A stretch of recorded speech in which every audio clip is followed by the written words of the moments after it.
I have something I want to discuss with you. It deals with the things sometimes we as lawyers do to try to broaden the field in which we are committed, broaden the field of brain injury. I'm not a doctor. I didn't go to medical school. I went to journalism school and I went to law school.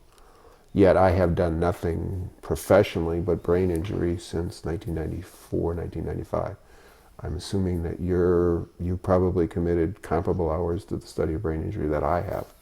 How would you compare that to what the average defense doctor might have actually spent studying the kind of books that we're talking about? I mean, a defense doctor is a real doctor, so he went through medical school. Typically, they have had a long career in medicine. The difference that I see in terms of kind of the academic credential is most defense doctors stopped reading medical literature long ago. Because of what we do, we're always being challenged. It's the only profession in the world where there's someone else trying to say you're a liar. Nobody does that when you're a doctor. They don't try to make your patient sick. So I keep up with the medical literature in a much more aggressive way than most even treating doctors, because they're too busy. My job is to challenge the defense doctor, and if I don't know his science better than him, I'll never do it. Well, the problem is there is no brain injury specialist. You talked on another tape about psychiatrists. In the United States, psychiatrists know less about brain injury than neurologists do, as a rule. There isn't a brain injury doctor.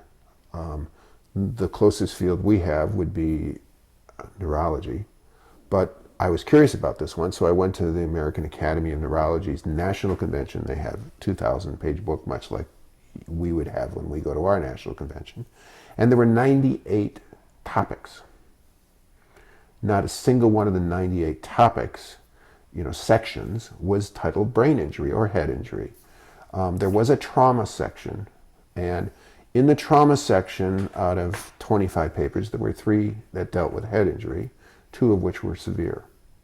So out of the 1,000 pages of presentations at the American Academy of Neurology program, 2 or 3 papers were written on brain injury. Now that was 6-8 years ago. Our understanding of head injury has increased, but primarily only within military head injury or sport head injury. And if I were to go back and look at that same publication today, I would probably find that there might be 15 or 20 out of the 2,000 papers might have something to do with head injury or brain injury, but 90% of those are going to be sports, and maybe a sprinkling of military, and maybe only one, what you've called civilian head injury. What we have in British Columbia, we have a very high-end rehabilitation center for people with brain injuries.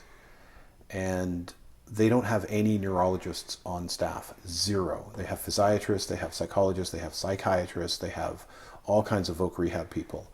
And if you ask the people there who head the facility, why don't you have any neurologists? Their usual answer is that neurologists aren't much good from the neck up. It's like if your computer crashes and you call a welder.